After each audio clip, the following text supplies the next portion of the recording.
نحمدہ و نصلی علی رسول الکریم، اما بعد۔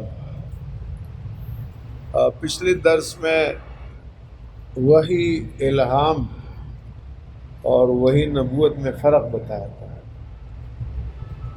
جیسے اللہ تعالیٰ نے مریم علیہ السلام کے لیے وحی کا لفظ استعمال کیا، وَأَوْحَىٰ رَبُّكَ إِلَى النَّحْلِ، شہد کے مکھیوں کے لیے وحی کا لفظ استعمال کیا ہے، اس کو وحی الہام کہا جاتا ہے، اور وہ ایک قسم کی بشارت ہوتی ہے، رہنمائی ہوتی ہے، اقسام نہیں ہوتے اس میں۔ اور جو وحی نبوت ہے اس کا تعلق احکام کے ساتھ ہوتا ہے۔ تو لہٰذا آج کے درس میں اب ہم انقطاع وحی نبوت پر گفتگو کریں گے۔ وہی نبوت وہ ہوتی ہے جس کی بنیاد پہ آدمی کو نبوت اور رسالت ملتی ہے۔ ہر نبی انسانوں میں سے تھے، آپ صلی اللہ علیہ وسلم کو حکم دیا گیا کہ آپ کہہ دیں فَقُلْ إِنَّمَا أَنَا بَشَرٌ مِثْلُكُمْ يُوحَىٰ إِلَيَّ، میں تمہاری طرح ایک آدمی ہوں، مجھے وحی کی جاتی ہے۔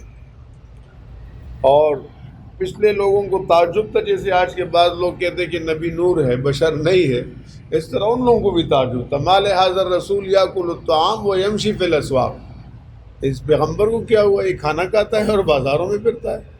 تو بتایا آپ ان سے کہہ دو اگر تمہیں کھانے کی ضرورت ہے، انسان بازاروں میں گھومتے پھرتے تو نبی بھی انہی میں سے ہوگا۔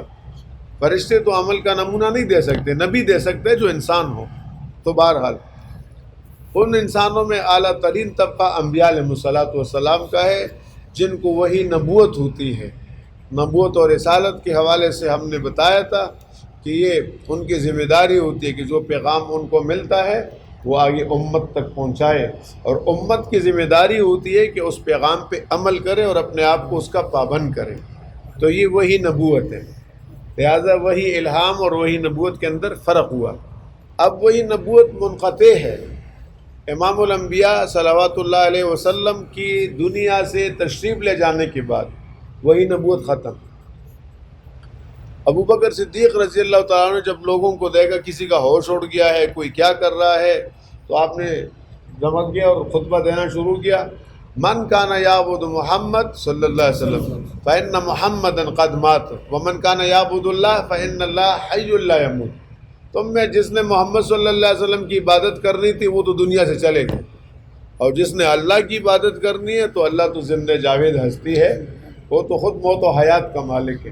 تو یہ ہے کہ ہمارا عقیدہ ہے جناب رسول اللہ صلی اللہ علیہ وسلم اس دنیا سے پردہ فرما گئے، آپ کی حیات ہے، قبر میں زندہ ہے۔ سارے انبیاء کے بارے میں اہل سنت والجماعت کا متفق علیہ عقیدہ ہے، حیات ہے، دنیاوی زندگی کی طرح نہیں، آخرت کی زندگی کی طرف بھی نہیں، درمیان کی ہے، ایک منزلہ ہے۔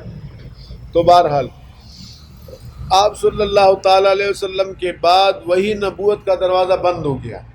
آپ اللہ تعالیٰ کے آخری نبی تھے۔ جبریل علیہ السلام جو نبیوں اور پیغمبروں کے پاس وحی لایا کرتے تھے، اس کا آخری سلسلہ امام الانبیاء محمد صلی اللہ علیہ وسلم تھے۔ اس سلسلے میں اکابر امت کی تصریحات موجود ہیں۔ سب سے پہلی بات کہ حضرت ابو بکر صدیق رضی اللہ تعالیٰ عنہ نے حضور پاک صلی اللہ علیہ وسلم کی وفات پر ارشاد فرمایا، الیوم فقدنا الوحی ومن عند اللہ عز وجل الکلام۔ کنز العمال کے اندر ہے، حدیث کی بڑی کتاب ہے۔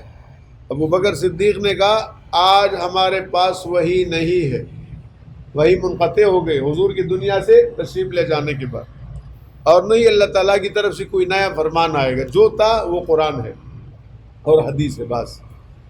اسی طرح آپ نے یہ فرمایا قد انقطع الوحی وتم الدین او ینقص الدین وانا حی، یہ امام نسائی رحمۃ اللہ علیہ نے حدیث نقل کی ہے۔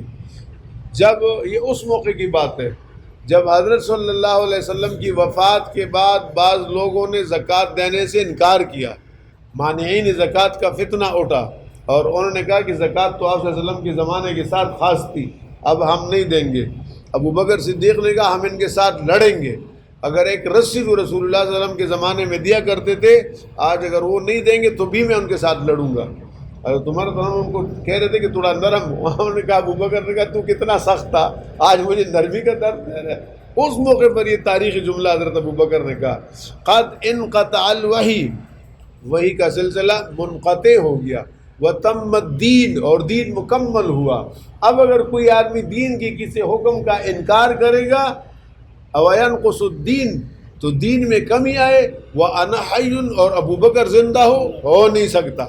یہ کمال کا خطبہ انہوں نے دیا تھا۔ تو اس موقع پر بھی یہ بات بتا رہی کہ دین مکمل ہے، جیسے قرآن نے ہمیں بشارت دی عرفہ کے دن، جس کی 83 دن بعد آپ صلی اللہ علیہ وسلم دنیا سے تشریف لے گئے، اللہ نے فرمایا الیوم اکملت لکم دینکم واتممت علیکم نعمتی ورضیت لکم الاسلام دینا۔ دین مکمل ہوا ہے۔ تو دین کس طرح مکمل ہوگا؟ نبوت اور رسالت کے مکمل ہونے کے ساتھ۔ صحیح بخاری میں پہلی جلد کی صفحہ 360 میں اسی طرح کا ایک مضمون حضرت ابوبکر صدیق اور فاروق اعظم رضی اللہ تعالیٰ عنہما دونوں سے منقول ہے۔ حضرت انس رضی اللہ فرماتے ہیں کہ جب رسول اللہ صلی اللہ علیہ وسلم کی وفات ہوئی تو ایک روز حضرت صدیق اکبر رضی اللہ عنہ نے حضرت عمر فاروق رضی اللہ تعالیٰ عنہ سے کہا کہ چلو یار حضرت ام ایمن رضی اللہ عنہ کی یہاں حاضری دیتے ہیں سلام کرنے کے لیے، کیونکہ آپ صلی اللہ تعالیٰ علیہ وسلم ان کے یہاں تشریف لے جایا کرتے تھے۔ حضرت انس رضی اللہ عنہ کا بیان ہے کہ ہم تینوں، یعنی حضرت ابوبکر صدیق، حضرت عمر فاروق اور میں انس، ہم تینوں وہاں پر حاضر ہوئے تو حضرت ام ایمن رضی اللہ تعالیٰ عنہ نے جب ہمیں دیکھا تو وہ رونے لگی۔ تو ان دونوں حضرات نے ان کو تسلی دی کہ دیکھو ام ایمن، رسول اللہ صلی اللہ علیہ وسلم کے لیے وہی بہتر ہے جو اللہ کے نزدیک آپ صلی اللہ علیہ وسلم کے واسطے مقدر ہے۔ ام ایمن نے جواب میں بڑی زبردست بات کہی، یہ بھی مسلم شریف کی روایت ہے، اور اسی طرح کنز العمال جو حدیث کی بڑی کتاب ہے اور محدث مسند ابو عوانہ کی روایت ہے، اس نے کہا ام ایمن نے قد علمت ما عند اللہ خیر لرسول اللہ صلی اللہ علیہ وسلم، میں جانتی ہوں کہ اللہ کے پاس جو کچھ ہے رسول اللہ کے لیے بہتر ہے۔ خود حضور نے وفات کے وقت بخاری شریف میں کئی روایت ہے، حضرت عائشہ رضی اللہ عنہا بھی روایت کرتی ہے کہ آپ نے ہاتھ یوں کیا اور آپ نے فرمایا اللہم الرفیق الاعلی، اور ہاتھ آپ کا گر گیا۔ فرماتی ہے میں سمجھ گئی آپ نے فرمایا تھا کہ ہر نبی کو وفات کے وقت اختیار دیا جاتا ہے کہ رہنا ہے یا جانا ہے، لیکن رہنا تو ہمیشہ کے لیے نہیں ہے، چند دن کے لیے ہے۔ تو آپ نے جب آپ یوں ہاتھ یوں کیا اور نیچے گر گیا تو میں سمجھ گئی کہ ابھی آپ کو اختیار دیا گیا اور آپ ہمیں اختیار اب نہیں کریں گے، اللہ کے پاس جا رہے ہیں، تو وہ بہتر تھا۔ تو ام ایمن کہتی ہے کہ وہ بہتر ہے جو اللہ کے نزدیک حضور کے لیے، لیکن میں اس بات پہ روتی ہوں کہ آسمانی خبریں اب منقطع ہو گئی۔ یہ پوائنٹ کی بات ہے۔ ایک صحابیہ ابوبکر صدیق کے سامنے، عمر فاروق کی موجودگی میں، حضرت انس کی موجودگی میں ایک بات کہہ رہی ہے کہ حضور نے تو جانا تھا، میں جو رو رہی ہوں کہ حضور موجود تھے تو آسمان سے نئے احکامات آتے تھے، ہمیں نئی باتیں ملتی تھی، اب وہ سلسلہ قطع ہو گیا، منقطع ہو گیا، کلوز ہو گیا، خلاص۔ اسی طرح مسلم شریف کی روایت میں یہی ام ایمن کی روایت میں ہے ولیکن اب کی ان الوحی قد انقطع من السماء، میں اس لیے رو رہی ہوں کہ آسمانوں سے جو سلسلہ وحی کا تھا وہ منقطع ہو گیا۔ اور پھر علامہ قرطبی رحمۃ اللہ علیہ جن کی تفسیر ہے مشہور امام قرطبی کی، وہ فرماتے ہیں لأن بموت النبی صلی اللہ علیہ وسلم انقطع الوحی، اس لیے کہ حضور پاک صلی اللہ علیہ وسلم کی دنیا سے تشریف لے جانے کے ساتھ وحی کا سلسلہ منقطع ہو گیا۔ چنانچہ اب یہ امت کا متفق علیہ عقیدہ ہے، اس زمانے سے لے کر آج تک یہ طے شدہ ہے۔ ایسے مدعی کے بارے میں حافظ ابن حجر رحمۃ اللہ علیہ فرماتے ہیں اپنے فتاویٰ میں وَمَنِ اعْتَقَدَ وَحْيًا بَعْدَ مُحَمَّدٍ صلی اللہ علیہ وسلم کفر بِإِجْمَاعِ الْمُسْلِمِينَ، جو شخص رسول اللہ حضرت محمد مصطفیٰ صلی اللہ علیہ وسلم کے بعد کسی بھی قسم کی وحی کا قائل ہوا کہ وحی آ رہی ہے یا آئے گی، تمام امت کا اجماع ہے کہ آدمی کافر ہے، یہ آدمی سے نکلا ہوا ہے، دین سے نکلا ہوا بِإِجْمَاعِ مسلمین۔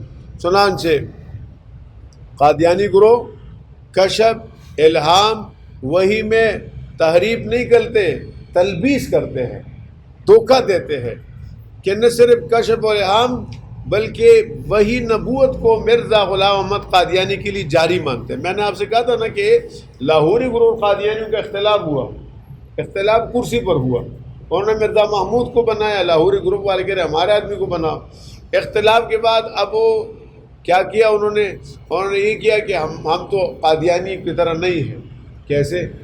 کہتے ہیں کہ قادیانیوں کے ہاں جو آدمی مرزا غلام احمد قادیانی کو نبی نہ مانے تو کافر ہے۔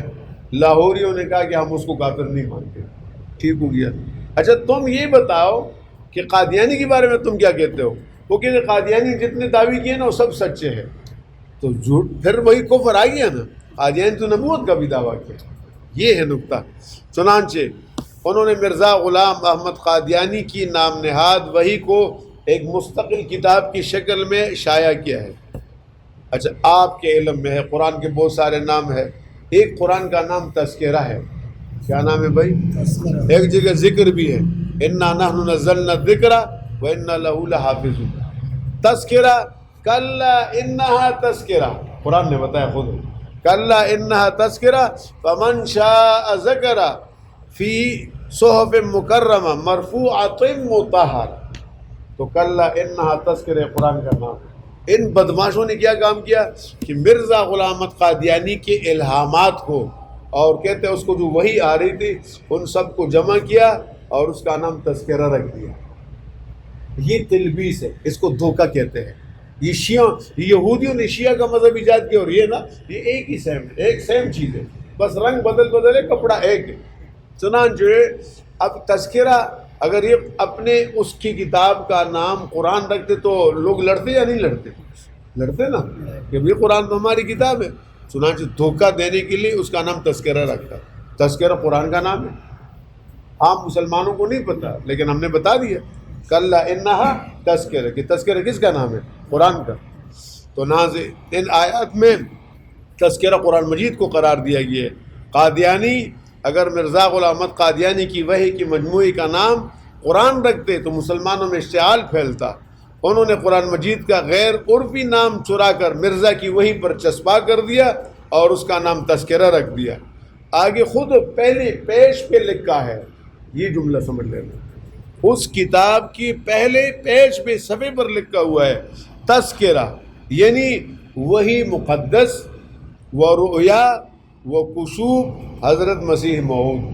وحی مقدس، تو وحی مقدس تو جبرائیل لایا کرتے تھے نا نبی کے، انہوں نے کس کو کہا؟ مسیح موعود سے یہ مرزا غلام قادیانی مراد لے، تو لہٰذا یہ دجال لوگ ہیں اور یہ مرزا غلام قادیانی کے لیے وہی نبوت کو جاری مانتے ہیں۔ اس کتاب کا جس کا نام انہوں نے تذکرہ رکھا 818 صفات کا حجب ہے۔ کتنے صفات کا؟ اور اس میں اپنے نام نہاد وہی جو خرافات ہے وہ جمع کیا ہوا ہے۔ خلاصہ یہ نکلا کہ قادیانی جماعت مرزا قادیانی کے لیے وہی نبوت کو جاری مانتی ہے، اس لیے کافر ہے۔ ہمارا عقیدہ ہے، قصہ ختم، کلوز۔ ابھی حضرت ابوبکر کا قول، ام ایمن کا قول، یہ ہم نے آپ کے سامنے بتا دیا، ان سب حضرات کے سامنے بات ہوئی ہے۔ لہٰذا یہ طے ہوئے حضور پاک صلی اللہ علیہ وسلم کے بعد وحی کا مدعی نبوت ہے، اور یہ مستقل کفر ہے۔ یہ کیا ہے؟ مستقل کفر ہے۔ اللہ تعالیٰ اس کفر سے ہم سب کو محفوظ فرمائے۔ اللہم صلی وسلم بارک علی سیدنا محمد۔